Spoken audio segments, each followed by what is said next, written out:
अस्सलामु अलैकुम वरहमतुल्लाहि वबरकातुह। मोहतरम भाइयों, बुज़ुर्गों, दोस्तों, नागपुर से एक साहब मुझे बार बार मैसेज कर रहे हैं, फ़ोन भी किया। उन्होंने अपनी दर्द भरी कहानी उन्होंने सुनाई है और वो ये चाहते हैं कि मैं उनको उसका हल बताऊं। उनकी कहानी ये है कि अल्हम्दुलिल्लाह उन्होंने 1995 में हज का फ़रीज़ा अंजाम दिया। उसके बाद अल्लाह के रास्ते में कई मरतबा उनके चिल्ले लगे, 4 महीने लगे। मस्जिद वार जमात में भी वो बैठते हैं। उसके अलावा जो है दीन के दीगर कामों में भी वो लगे रहते हैं। कई मरतबा उन्होंने मस्जिदों में एतेकाफ़ भी किया हुआ है। उसके अलावा जो दीनी सरगर्मियाँ हैं उससे वो जुड़े हुए हैं। लेकिन उन सब के बावजूद उनकी जो माशी लाइन है, कारोबार की जो लाइन है, वो सेट नहीं हो रही है। कई मरतबा उन्होंने कई स्कूलों में जॉब्स किए हैं, नौकरियां की है, तो मुख्तसर तनख्वाह पर 10,000 12,000 उसी के ऊपर जो है वो अपना घर गुज़र बसर चला रहे थे। तो वो काफ़ी परेशान हैं और उन्होंने मुझसे ये सवाल किया है कि अभी मेरी उम्र 47 हो चुकी है। ऐसी हालत में अब मैं क्या करूं? मुझे अपना फ्यूचर जो है एकदम डार्क नज़र आ रहा है और मेरे ऊपर कर्ज़े भी हो चुके हैं। तो देखो, ये भाई साहब के पूरे केस को जब हमने अच्छे तरह से स्टडी किया तो बात यही समझ में आई। देखो, सबसे पहली चीज़, अल्लाह ताला ने हम तमाम को ये ज़िंदगी जो दी है ये आखिरत बनाने के लिए दी है। बाकी दुनिया की जो चीज़ें हैं, बाकी दुनिया के जो मामलात है जो अल्लाह ने हमारे साथ में जोड़े हुए हैं, तो चूँकि जब तक सांस में सांस है उस वक्त तक हमको रोज़ी रोटी की भी फ़िक्र करना ज़रूरी है। उसको भी शरीयत ने हमारे लिए लाजमी करार दिया है, क्योंकि हम हलाल रोज़ी नहीं कमाएंगे तो अपना गुज़र बसर कैसे चलेगा, और फिर हमारे जो दीगर आमाल है उसमें हमारे एक सुई कैसे पैदा होंगी। तो इसलिए वो भी हमारे ज़िंदगी का एक हिस्सा है। अब ये दोनों चीज़ें हमारे साथ में जुड़ी हुई है। अब आपने जिन चीज़ों का ज़िक्र किया, आपने हज किया, तो हज एक फ़रीज़ा है। अगर वो आप पे फ़र्ज़ है तो ही आप अदा कीजिए, फ़र्ज़ नहीं है तो शरीयत ने आपको ये नहीं कहा है कि आप कर्ज़ा लेकर या अपना प्लॉट बेचकर या अपना घर बेचकर ज़बरदस्ती हज के लिए जाइए।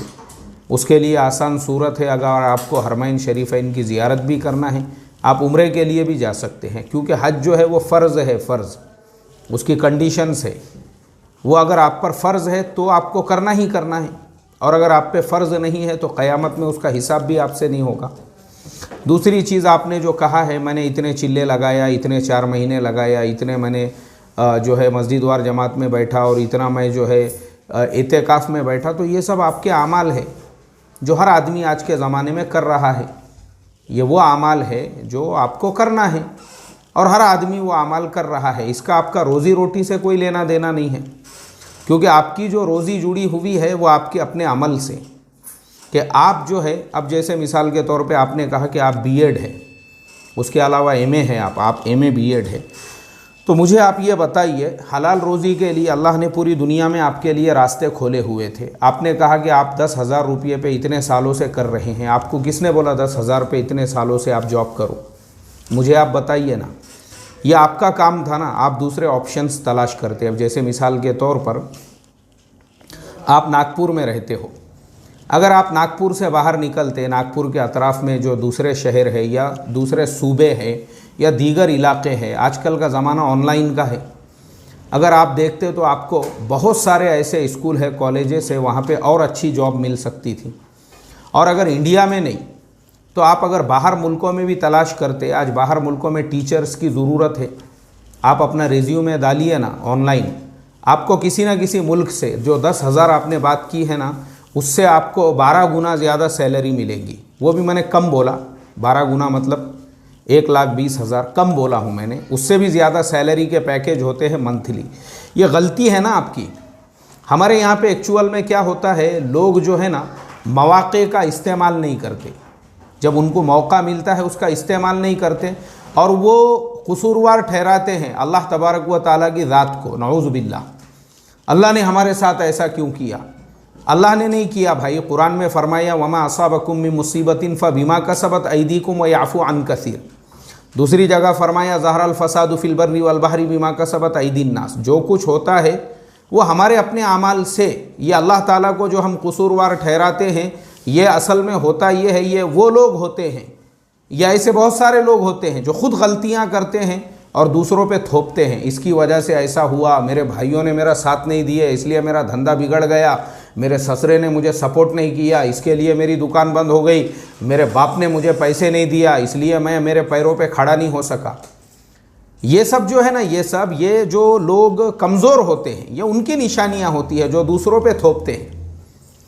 और जो लोग वाकई में भी अल्लाह की ज़ात पे भरोसा करने वाले होते हैं, क्योंकि अल्लाह की ज़ात पे तवक्कुल क्या है, अल्लाह के नबी ने फरमाया तवक्कुल ये नहीं है कि ऊँट को छोड़ दिए जंगल में और मैंने अल्लाह की ज़ात पे भरोसा कर लिया ऊँट की हिफाजत होंगी, ये तवक्कुल नहीं है। तवक्कुल ये है उसको बन के लाओ, उसको दावन में, दावन जो है जहाँ जानवरों को बांधा जाता है उसमें बांधो उसको अच्छी तरह से, और वो बांधने के बाद फिर भरोसा करो अल्लाह की ज़ात पे कि अब मैंने मेरे ऊँट को प्रॉपर जगह पे बांध दिया है, अब इंशाअल्लाह अल्लाह मेरे ऊँट की हिफाजत करेगा। ये इसे कहते हैं तवक्कुल। तो आपके जैसे जो लोग हैं ना, ऐसी बहुत बड़ी तादाद है मुसलमानों की जो चबूतरों पे बैठ के ज़िंदगियाँ बर्बाद कर रहे हैं, वट्टों पे बैठ के ज़िंदगियाँ बर्बाद कर रहे हैं, होटलों में बैठकर ज़िंदगियाँ बर्बाद कर रहे हैं। मेरे साथ पेश आया हुआ वाक़या है, मैं हैदराबाद एयरपोर्ट के ऊपर रात में उतरा, 3-3:30 बजे का वक्त है, रास्ते से हमारी गाड़ी गुज़र रही है और वो ड्राइवर मुसलमान था, उसको फ़ोन आया, कहाँ है? बोले नहीं मैं एक पैसेंजर को जो है अभी मैंने पिकअप किया हूँ एयरपोर्ट से, उसको मैं छोड़ने जा रहा हूँ। अच्छा, अरे जल्दी आ। बोले यार होटल में हम लोग सब बैठे हुए हैं। तो मैंने वो ड्राइवर साहब से पूछा, मैं बोला भाई 3-3:30 बज रहे, होटल? बोले मौलाना साहब यहाँ पे होटलें पूरी रात आबाद रहती है फजर की अजान तक। अल्लाह अकबर। आप मुझे बोलो होटलों में बैठ के ज़िंदगी बर्बाद करेंगे चाय पे और सिगरेटों के ऊपर, और फिर कोसेंगे कि अल्लाह ने हमारा बुरा किया और अल्लाह ने हमारे साथ नहीं किया। अरे भाई कौन है ज़िम्मेदार इसके लिए?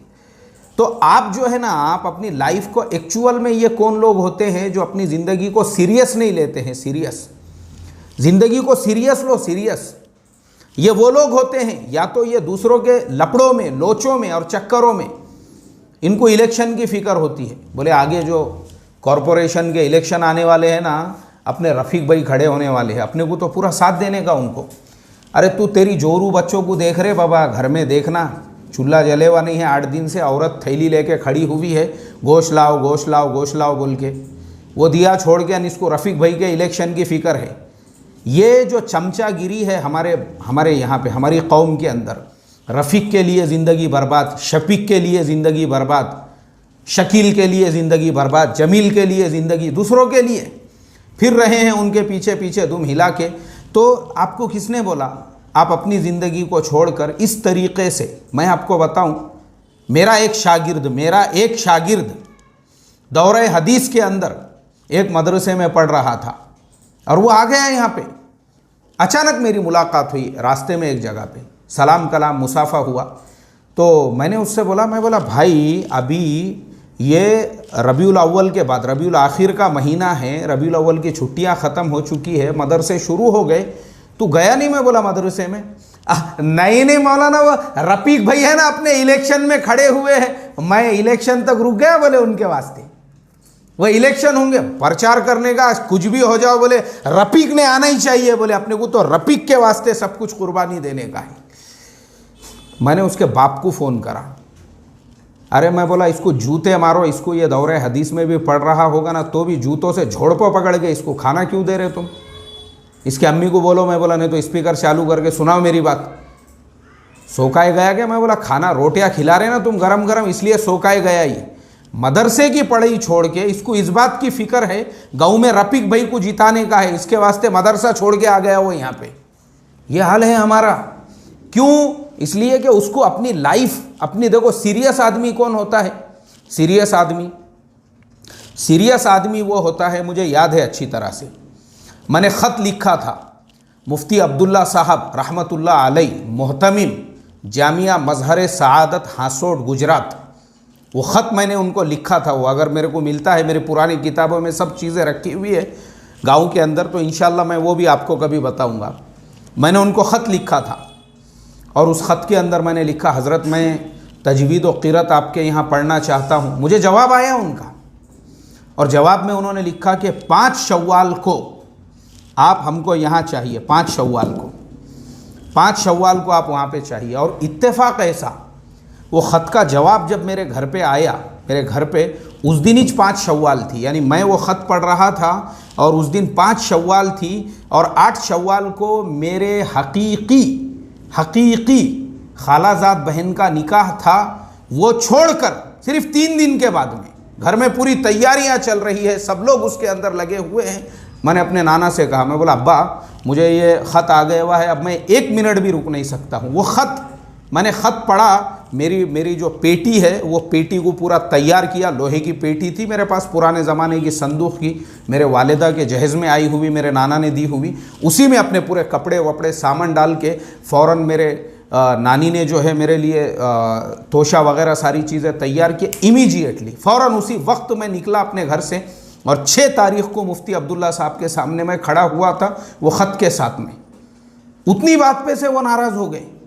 उन्होंने बोले हमने इसमें लिखा था 5 शव्वाल, आज 6 है। तब मैंने उनको फिर मेरी मजबूरी बताया और ख़त के ऊपर जो है ना, जो सिक्का मारे हुआ रहता गांव के पोस्ट ऑफिस का, तो पोस्ट ऑफिस का सिक्का था, उसके ऊपर उस पर तारीख़ लिखे हुई थी। मैं बोला देखिए हज़रत, ये कल की तारीख़ है पोस्ट ऑफिस की और ये कल मुझे मिला और ये मिलते ही सिर्फ आधे घंटे में मैंने मेरी तैयारी मुकम्मल किया, सिर्फ आधे घंटे में। और आधे घंटे की तैयारी करके मैं बोला फ़ौरन रवानगी के आदाब घर से लिया और यहाँ पे पहुँच गया। मैं बोला मैं आज 6 है, सुबह सुबह ही मैं पहुँच गया था वहाँ पे 6 तारीख़ को। तो मैंने क्यों ऐसा किया? क्योंकि मैं मेरी लाइफ के बारे में सीरियस था ना भाई। मैं मेरी लाइफ के बारे में कि मैं वो तजवीद व क़िरत छोड़ना नहीं चाहता था और ना ही मैं वो मौका, क्योंकि लोग 2-2 साल से वहाँ पे वेटिंग लिस्ट में रहते थे मुफ्ती अब्दुल्ला साहब के यहाँ पे, नंबर नहीं लगता था उनका। लेकिन मैं बोला चलो अल्लाह का करम हो गया, अपना नंबर लगा तो अपन ने ये मौके को जाने नहीं देना चाहिए। मैंने मेरी बहन की शादी, उसका निकाह छोड़कर, घर की सारी तैयारियां छोड़कर, सब कुछ छोड़कर, क्यों? इसलिए कि बहन को तो वहाँ पे जाके भी दुआएं दे सकते हैं, लेकिन भाई मौका अपने हाथ में से निकल गया तो कौन है फिर? तो एक्चुअल में आपका जो केस है, नागपुर वाले भाई साहब ने जो इतनी बड़ी दर्द भरी कहानी और दास्तान लिखी है, ये आपकी अकेले की कहानी नहीं है। ऐसी कहानियाँ हज़ारों लोगों की है और वो सिर्फ इसलिए है क्योंकि हम अपनी लाइफ को सीरियस नहीं लेते। सीरियस लो ना आपको किसने बोला था? अच्छा, आपकी उम्र अगर 47 साल है, चलो मैं आपको आज भी बोलता हूँ, डालो आप ऑनलाइन आपका रिज्यूमे, आपको दुनिया के कई मुल्कों से आज भी जॉब के ऑफ़र मिलेंगे। आपके पास तो एक्सपीरियंस है ना, तजुर्बा है आपके पास, आप घर पे बैठे हुए नहीं है। भले 10,000 की सैलरी पे आपने जॉब की हो, आपने तो पढ़ाया है बच्चों को, अभी भी करो ना। क्यों आप नागपुर के अंदर ही चिटक के बैठे हो अपने गाँव में ही? हमारा ये प्रॉब्लम है, गांव के वट्टे छूटते नहीं, गांव के चबूतरे छूटते नहीं, गांव की होटलें छूटती नहीं हमारे से। इसीलिए आपको पता है, मेरा एक दोस्त एक बड़े न्यूज़पेपर के अंदर वो कार्टूनिस्ट था। कार्टूनिस्ट की जो जॉब होती है वो लाखों रुपया उनको सैलरी है आज के ज़माने के कार्टूनिस्टों को। मेरा दोस्त, मेरे साथ उठने बैठने वाला, उसको कार्टूनिस्ट जो है वो एक न्यूज़पेपर में हुआ करता था। लेकिन चूँकि गांव के चबूतरे, वट्टे, गलियां, मोहल्ले वो आदमी छोड़ने को तैयार नहीं, इसलिए आज भी मैं उसको देखता हूँ जो एक ज़माने में कार्टूनिस्ट हुआ करता था। वो बेचारा आज दुकानों के बोर्ड बनाता है, ऐसे दुकानों के board, Rafiq general store, Shafiq किराने की दुकान, इस तरीके के आज वो जो है बोर्ड बनाने में लग गया हुआ है।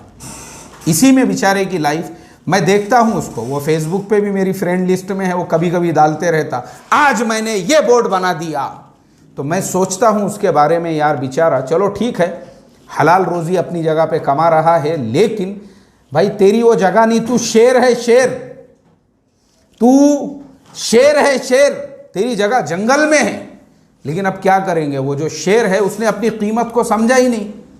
वो कार्टूनिस्ट, यानी देखो आप, एक कार्टूनिस्ट तरक्की करते करते हो सकता है वो इंटरनेशनल किसी बड़े न्यूज़पेपर में, न्यूयॉर्क टाइम्स, द गार्डियन, ऐसे न्यूज़पेपर का भी कार्टूनिस्ट बन सकता था तरक्की करते करते। लेकिन वो बेचारा गांव के चबूतरे, गांव के वट्टे, गांव की होटलें, गांव के दोस्त लोग, जब इंसान ये सब चीज़ें नहीं छोड़ सकता, उसके बाद में उसका प्रोग्रेस और उसकी तरक्की रुक जाती है। तो नागपुर वाले हमारे टीचर साहब, आपका भी केस ऐसा ही है, अभी भी आपके हाथ से कुछ गया नहीं, अभी भी आप अप्लाई करो, इंशाअल्लाह आपको अच्छे से अच्छी जॉब्स मिलेंगी, अच्छे से अच्छी वैकेंसीज़ आपका इंतज़ार कर रही है। अपने आप को नाउम्मीद मत समझो और पहले 2 रकात नमाज़ पढ़ के अल्लाह तबारक व तआला से ये दुआ करो सलातुल हाजत पढ़ के, ऐ अल्लाह मैं ये कदम आगे बढ़ा रहा हूँ, तू मेरी भरपूर मदद और नुसरत फरमा। ठीक है, चलो अस्सलामु अलैकुम व रहमतुल्लाहि व बरकातुहू।